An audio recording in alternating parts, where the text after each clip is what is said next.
Because it's like this, the residencies are very competitive, right? So sometimes, like let's just say like you want to do surgery, you might not get surgery, right? So you might get something like general internal med, right? You might get something which is very low, like for example pediatrics. Not a lot of people want to do that, so you can go directly into that residency. But just passing is not enough. You need to have a lot of extracurricular. You need to actually take part in a lot of research.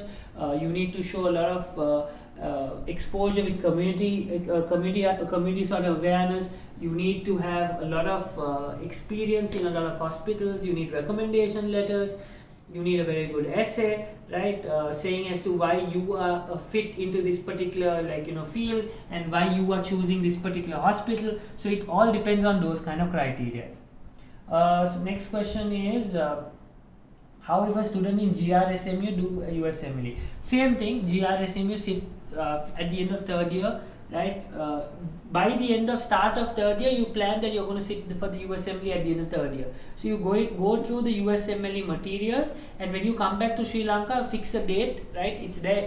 There is no specific date where you're supposed to do it, the USMLE exam. You can fix it any month, right? So during your vacation time, you can come to Sri Lanka and sit for the exam. So you can do that in that process. Since the USMLE is quite tough exam, can we get the exemption from other medical council exams such as the PLAB or the AMC? No, unfortunately no. Now, I don't know if you know, PLAB is going to be discontinued, right, after 2023, right, where they are going to name it UKMLE. At that particular point, yes, UKMLE and USMLE is going to be kind of interlinked. If a person does USMLE, you can say that you've completed UKMLE.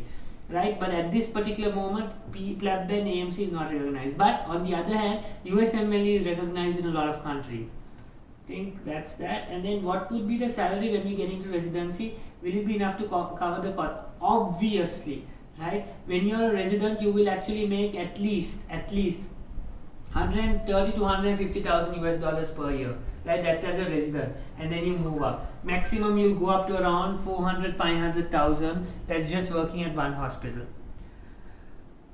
Look, USMLE and Canadian medical. I think all medical exams are difficult, but it's all about how much of work you put in, right? So you need to be very focused. If you put your mind and soul into that exam, you will be able to pass.